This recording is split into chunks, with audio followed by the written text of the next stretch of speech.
지금의 상태가 어떠한 상태인지 이 말씀을 통해서 우리가 확인되어져야 되어진다라는 그 모습을 우리가 이 말씀을 통해서 확인하게 됩니다. 지금 되어지지 않냐면 영원히 되어지지 않는 것이고, 지금 되어지면 영원히 되어진 존재로 살아가게 되어지는 그 상태. 결과적으로 그 하나님께서 만드시면 만드시는 대로, 또한 아직 만들어지지 않은 상태면 만들어지지 않은 상태로 지금 내가 존재하고 있는 겁니다. 지옥과 천국, 우리가 이렇게 성경을 통해서 구분짓는 그 모든 것들이 지금 이 상태에서 결정되어진다는 것. 그래서 무서운 거고, 그래서 중요한 거고, 그래서 교회가 필요한 이유입니다. 이것이 결정되어지지 않는, 이걸 결정 지어주지 않는 교회가 존재한다면 그 교회는 존재할 가치가 없는 겁니다. 정말 말씀을 맡은 목회자들이라면 내가 몰매를 맞는다 할지라도 찾아오는 교인들을 향해서 이것을 결정 지을 수 있도록 해 주어야 할 것이라는 겁니다. 하나님의 말씀이 정말 그 하나님께서 원하심의 말씀으로 증거할 수 있는 그 상태가 되어져야 한다. 그래서 바울이 그 말씀을 전하다가 매를 맞고 또 감옥에 갇히고 그러한 상황을 겪게 되어지게 되지요. 그럼에도 불구하고 그 바울은 자신에게 주어진 그 말씀을 조금 더 가감하지 아니하고 증거하고 있는 그 모습을 이 서신서를 통해서 우리는 수없이 보게 되어집니다. 그러면 우리는 어떠하냐라는 얘기지요. 정말 진리가 어떠하다는 것을 조금이나마 알고 있는 목회자들이라면 내가 설교문을 쓸 때에 그 설교문이 어떠한 방향으로 지금 써지고 있으며 또 내가 설교하고 있는 그 모든 것들이 무엇을 지향하고 있는지를 얼마든지 알 수 있을 것이라는 겁니다. 그렇게 알고 있는 그러한 모습 속에서 정말 그 성경이 말하고자 하나님의 뜻을 증거하려고 하는 것이 아닌 내 생각과 내 욕심과 또한 내 눈에 보이는 것들을 앞세우고 가고 있는 우리들의 모습이 아닌가라는 생각을 떠올릴 수가 없습니다. 그러므로 작은 목회자들이라 할지라도 정말 이것을 가지고 이것을 해야 되겠다는 그러한 마음으로 이 자리에 설 수 있는 우리가 되었으면 하는 간절한 소망을 이렇게 피력해 봅니다. 이 아들이라는 그 말을 한번 생각해 보려고 합니다. 아들, 하나님의 아들. 제가 이것을 신학 서적이라든가 또한 많은 목사님들의 그 말하고 있는 그 내용들이라든가 또한 설교하시는 그 설교를 들어보는 그 모든 것들 속에서 그 아들의 개념이 너무나 차이가 많은 그러한 상태임을 느꼈습니다. 금방 AR에 대해서 얘기해 주었는데 그 AR은 말 그대로 먼저 말하는 사람들을 표본으로 해서 그들이 말한 내용을 총 결집해서 내놓는 것들이 AI가 내놓고 있는 말들이지요. 그러면 거기에서 출력되어지는 그 말이라는 것은 기독교 전체가 그 성향과 그 방향으로 말하고 있다라고 생각해도 과언이 아닌 겁니다. 자, 야고보서 1장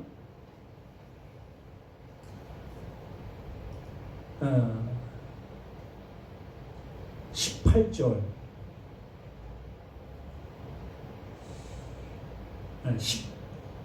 16절부터 한번 봅니다. 내 사랑하는 형제들아 속지 말라. 온갖 좋은 은사와 온전한 선물이 다 위로부터 빛들의 아버지께로부터 내려오나니 그는 변함도 없으시고 회전하는 그림자도 없으시니라. 그가 그 피조물 중에 우리로 한 천 열매가 되게 하시려고 자기의 뜻을 따라 진리의 말씀으로 우리를 낳으셨느니라.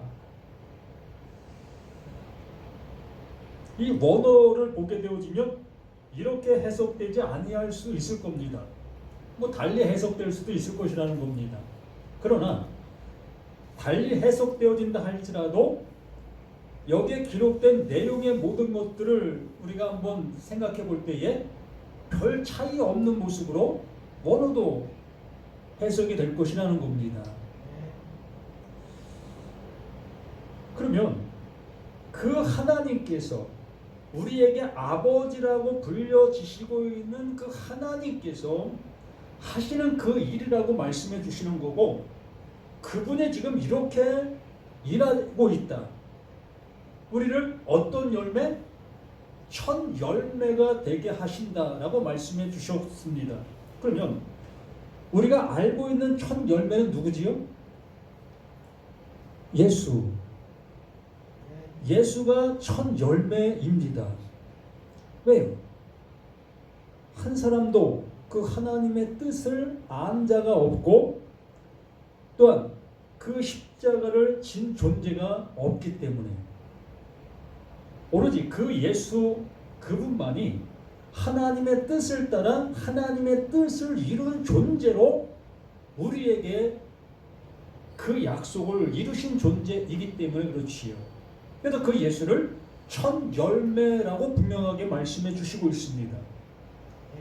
그럼에도 불구하고 여기에서 이 야고보, 예수님의 동생, 그가 이렇게 기록해 놓은 이 말씀을 통해서 우리에게 하고 있는 것은 그 예수가 천 열매인 그것이 누구에게도 우리에게도 그것을 알게 되어진 모든 자들, 하나님이 하시는 그 일이 우리에게 이루어지고 있는 모든 자들에게 천 열매가 되게 하신다라고 말씀해 주셨습니다. 그러면 예수에게 이루어진 천 열매, 천 열매 또한 우리라는 표현을 해봅시다. 우리에게 이루어진 천 열매.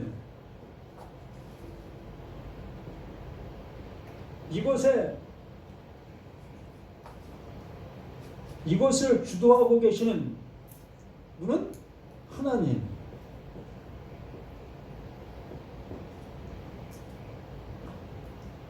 이 말씀만 본다 할지라도 그러면 이 하나님께서 이 예수를 천 열매 되게 하신 그것과 이 하나님께서 우리를 천 열매 되게 하신 이 천 열매가 서로 틀린 모습으로 존재하게 되어지는 건가?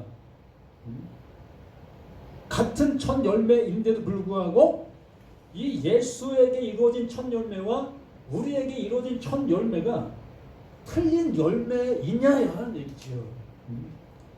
한 감나무에서 이쪽에 열리는 감하고 이쪽에 열리는 감하고 이게 차이가 있을 수 있겠느냐라는 얘기입니다. 지금 그 얘기가 마찬가지인 겁니다. 예수님은 오른쪽에 천 열매고 우리는 왼쪽에 천 열매인 그 상태인데 그럼 오른쪽에 있는 천 열매와 왼쪽에 있는 천 열매가 서로 틀린 그 상황이 될 수 있겠느냐라는 얘기지요.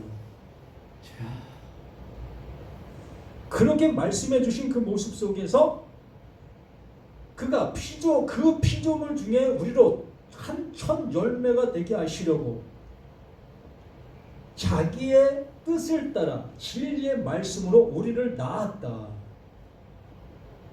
자기의 뜻. 하나님께서 만세 전에 작정하신 거죠. 또한 예정하신 겁니다. 또한 계획하신 거고, 이걸 준비해 놓으신 거지요. 만세 전에 이렇게 하시려고 준비해 놓으신 것, 이렇게 계획해 놓으신 것, 이걸 작정해 놓았다라고 말씀해 주시는 거지요. 그리고 이걸 하나님이 뜻하신 바, 그 뜻을 따라 진리의 말씀으로 우리를 낳았다. 그러므로 예수에게 말한 그것도 진리고 우리에게 말한 이것도 진리다. 그러면 예수에게 말한 진리와 우리에게 말한 진리가 틀리다. 말이 되는가? 네? 말이 될 수 있을까요? 진리가 차이가 있는 진리라고 한다면 예수에게 말한 진리는 예를 들어 참 진리고 우리에게 말한 진리는 참보단 떨어지는 중급 진리. 그런가요? 하나님의 아들 예수와 하나님의 아들 우리와 차이가 있는 얘기로 하게 되어지면 참 진리와 중급 진리로 구분되어져야 돼요.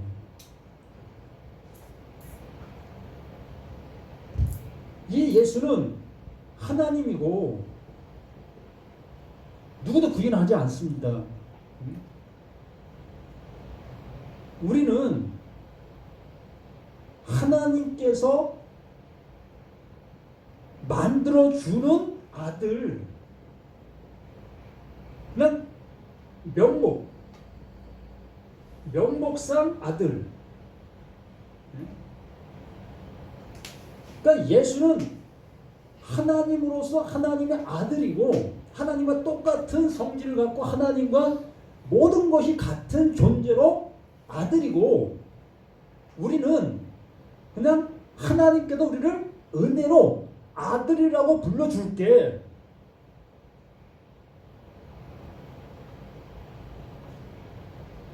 기독교가 다 이래요. 대부분의 신학 서적의 그 내용들이 이렇다고요.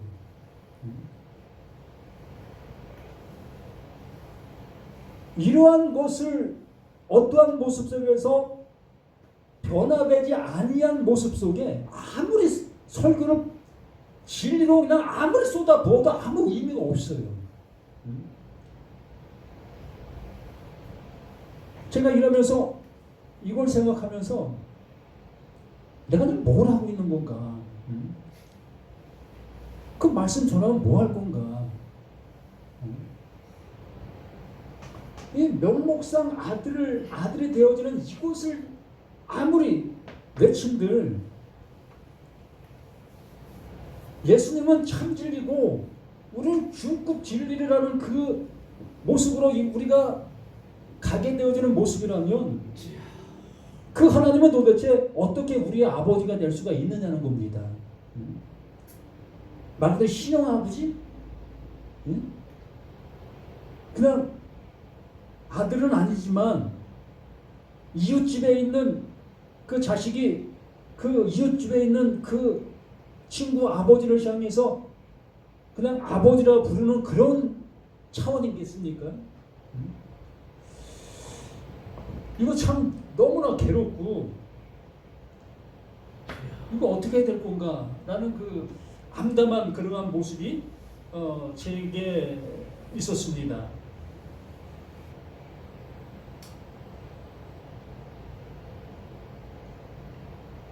베드로 전서 1장 3절 말씀 볼까요? 우리 주 예수 그리스도의 아버지, 우리 주 예수 그리스도의 아버지, 예수 그리스도의 아버지라고 얘기하면 누구도 부인하지 않습니다. 맞지? 하나님은 예수 그리스도의 아버지지. 그 하나님께서 예수에게 성전에 말씀을 주었기 때문에 그가 아버지지 뭐 부인하지 않잖아요. 예수 그리스도의 아버지 하나님을 찬송하리로다. 이 찬송이 우리가 부르는 찬송이 아니겠죠?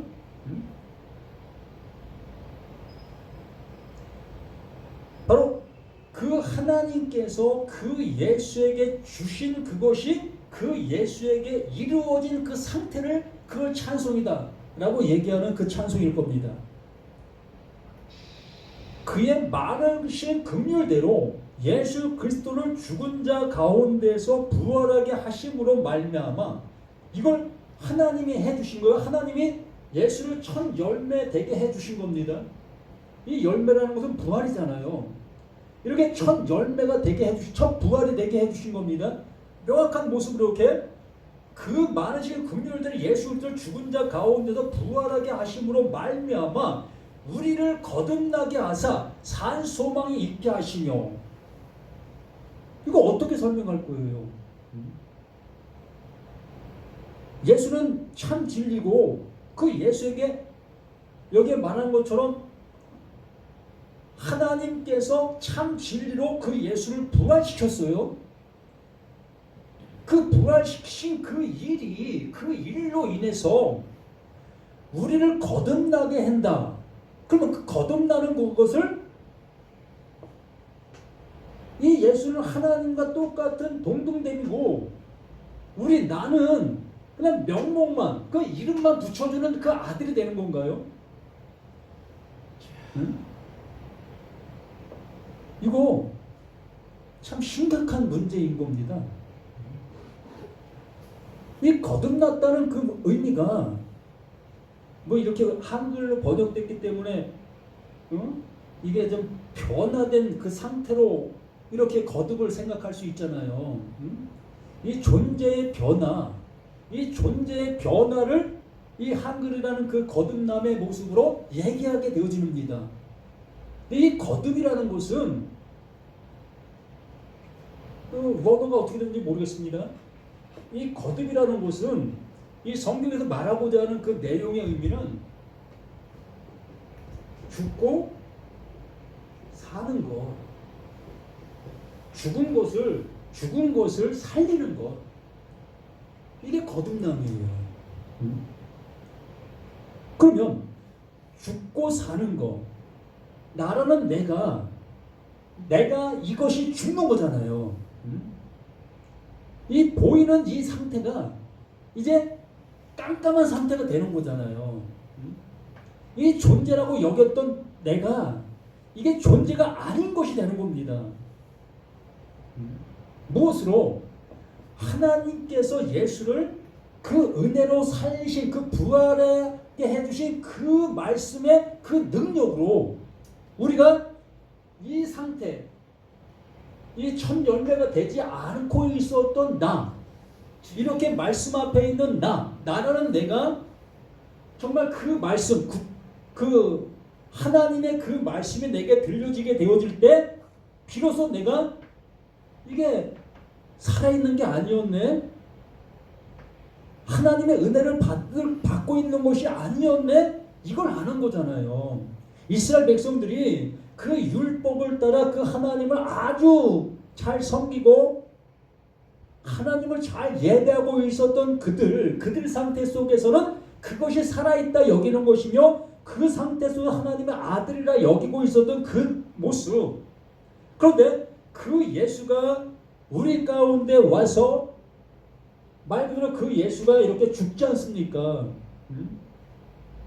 그 예수가 죽고 그 죽음을 우리에게 보여주신 그 모습 속에 그 하나님께서 죽음을 그대로 내버려 두시지 아니하고 그 예수를 부활, 첫 열매가 되게 해주셨다는 무엇으로? 그 하나님의 그 진리의 말씀으로. 그러므로 그 말씀으로 그 예수를 부활시키신 그 말씀이 그 예수에게 이루어진 그 모습의 그것을 우리 모두에게도 죽고 살린다. 그럼 죽고 살리게 되어지면 이 존재론적인 이 존재가 그냥 다시 살아나게 되어진다면 그게 어찌 하나님의 아들이라고 할 수 있겠습니까? 말 그대로 나라는 내가 죽고 다시 살아나면 나로 살아나는 거예요. 나. 네? 하나님과는 뭐 조금도 닮아지지 아니한 그냥 또 사람인 나로 살아나는 거잖아요. 그래서 그 하나님께서는 나라는 나를 완전히 죽이시파 누구를? 그 예수를 완전히 죽였잖아요. 그 십자가에서. 뭐 기절시킨 것도 아니고 완전히 죽인 그 모습 속에서 이제 그 하나님의 그 영이 그 예수 그를 살리시잖아요. 그것처럼 우리의 그 모든 것들을 이렇게 완전하게 죽이고 이걸 예수님께서 나사로 살린 그 이야기만 본다 할지라도 알 수 있습니다. 나사로가 죽은 지 나흘이잖아요. 예? 나흘. 이 3일이라는 그 기간은 옛적의 그 모습 속에서 혹시나마 살아날 수 있었다고 합니다. 그래서 그 기간을 주는 것이었다는 거예요. 속설이죠. 간혹 그런 경우가 있었다고 해요. 그런데 그 나사로는 죽은 지 4일이 됐어요. 그러면 그 4일이라는 것은 인간 세계의 모든 것들을 파괴시킨 거예요. 하나님이 이렇게 일하신다. 완전한 그 모습으로 일하신다.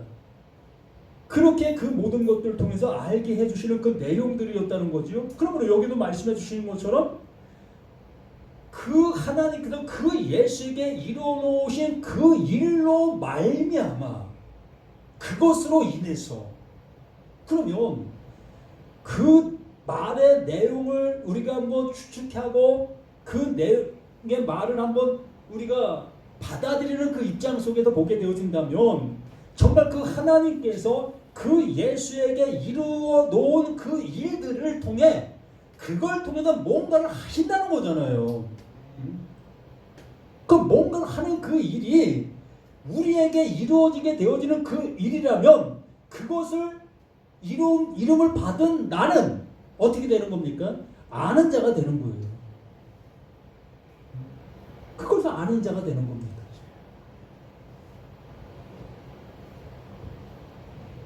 그래서 우리를 거듭나게 하사 산 소망이 있게 하시며 산 소망 그 하나님이 우리의 소망이에요. 하나님이 우리의 소망이라고요. 그럼 하나님이 우리의 소망이면 우리의 산 소망 바로 나의 소망이 그 하나님이면 내가 그 하나님 안에 그 하나님이 내가 내 안에 그 존재로 바뀌어지는 거예요.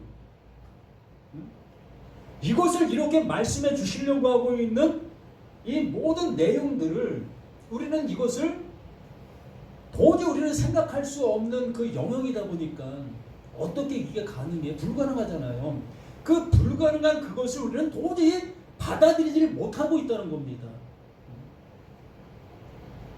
23절 볼까요? 너희가 거듭난 것은 죽었다가 살아난 것은 바로 이 하나님은 생명이잖아요. 어떤 생명? 영원한 생명. 하나님은 영원한 생명 자체잖아요. 그 영원한 생명. 그러므로 너희가 거듭난 것은 썩어질 씨로 된 것이 아니다. 썩어질 씨가 아니다. 그러므로 하나님의 이 생명, 영원한 생명으로 되어진 그 상태라는 것을 전제하는 겁니다.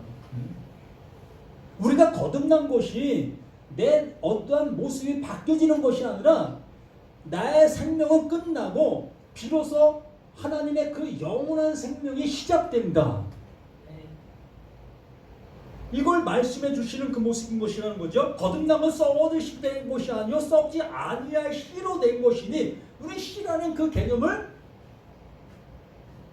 예수가 씨다. 예수가 씨로 왔다고 얘기했잖아요. 또 뭐가 시입니까? 말씀이 시다. 그러면 이런 거는 한다 그러면 그냥 그냥 하는 소린가요?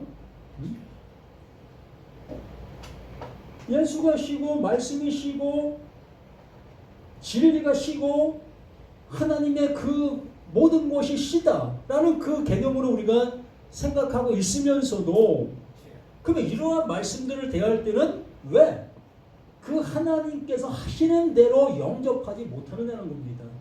그걸 왜 못 받아들이냐는 거예요.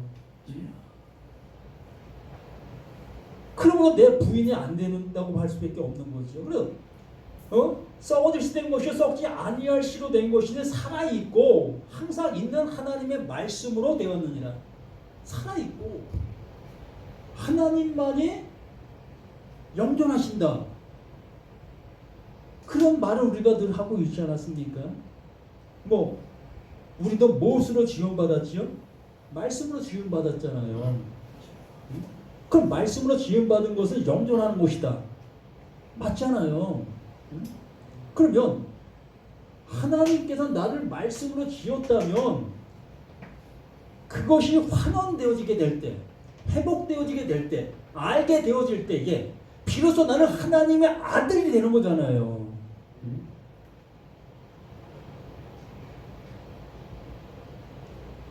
하나님의 말씀으로 되었느니라. 이렇게 하나님께도 우리들을 향해서 이렇게 말씀해 주시는 그 모든 것들이 이렇게 확증해 주고 있다는 얘기입니다. 그런데도 불구하고 우리는 계속해서 내 생각과 또한 무엇을 바라봅니까?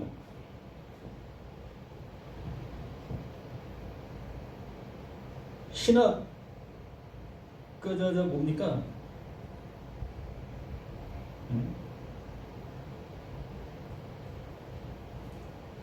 주석들을 바라보잖아요. 그 주석들 속에서 나와 있는 그 말들만 바라보다 보니까 거기에서 벗어날 길이 없는 거예요. 사도행전 13장 33절 한번 볼까요?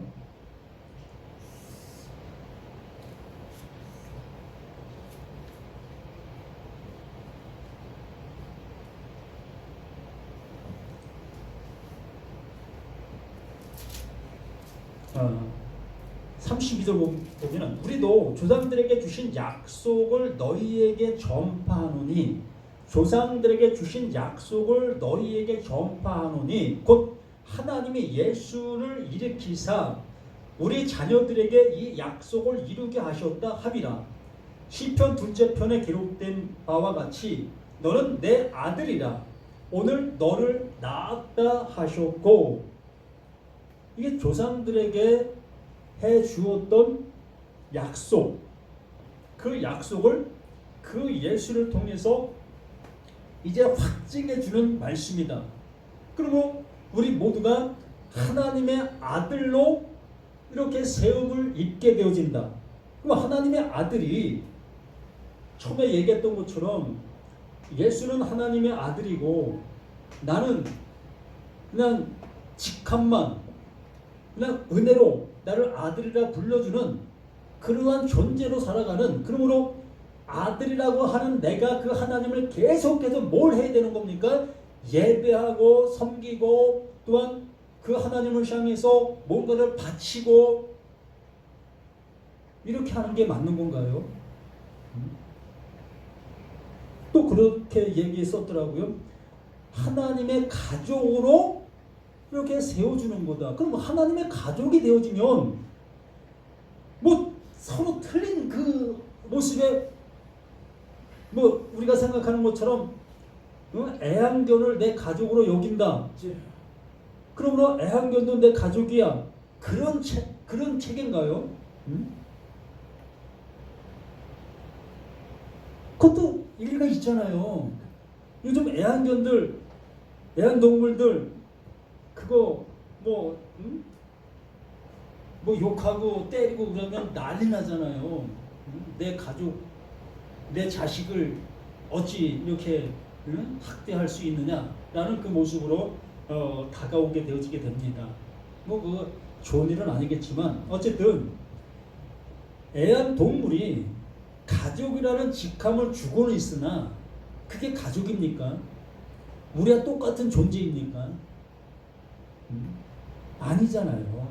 그냥 가족으로 불러주는 그냥 그 상태로 함께 살아가는 그 존재. 그러면 우리가 그러한 존재로 하나님과 가족 되어지는 그 상태가 되어지는 겁니까? 그러면 하나님께서 말씀해 주실 이유가 없잖아요.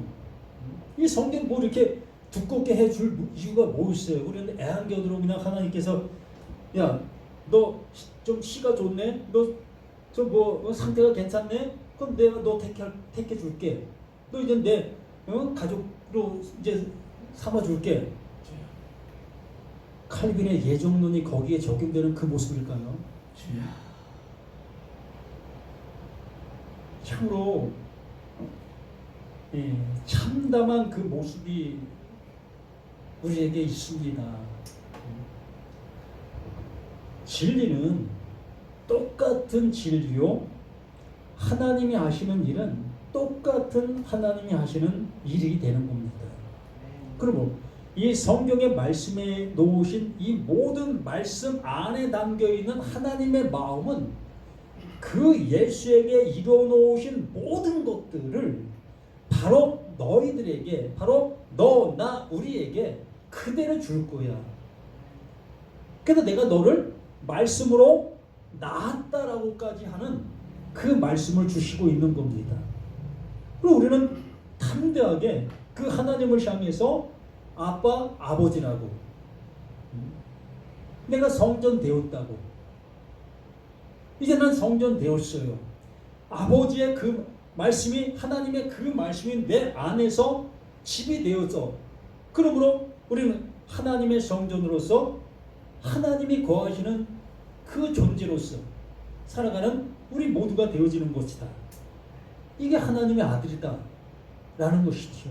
그래서 예수님께서도 자신이 하나님의 아들이라고 얘기하니까 바리새인들이 어떻게 사람이 되어 하나님의 아들이라고 할 수 있느냐, 그 얘기와 지금 기독교에서 주장하는 그 얘기와 똑같은 거예요.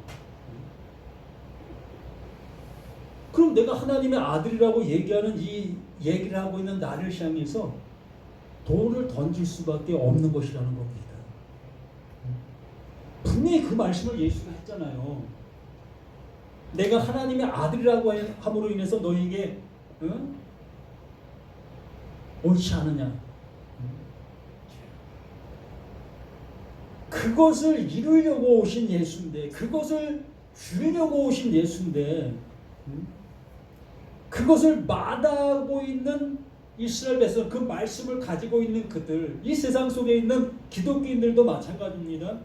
그것을 이루려고 교회라는 그 모습을 세워놓았는데 오히려 하나님을 향해서 대적을 만드는 그 교회로 전락하고 있다면 이 하나님께서 어찌 그걸 교회라고 얘기할 수 있겠느냐는 거지.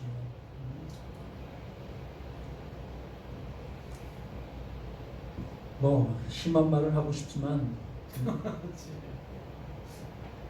정말 우리 자신들이 하나님의 말씀이 말하시는 대로 그냥 아멘 하실 수 있는 우리가 되었으면 하는 간절한 소망을 이렇게 귀한 말씀을 통해서 나누어 봅니다. 감사합니다.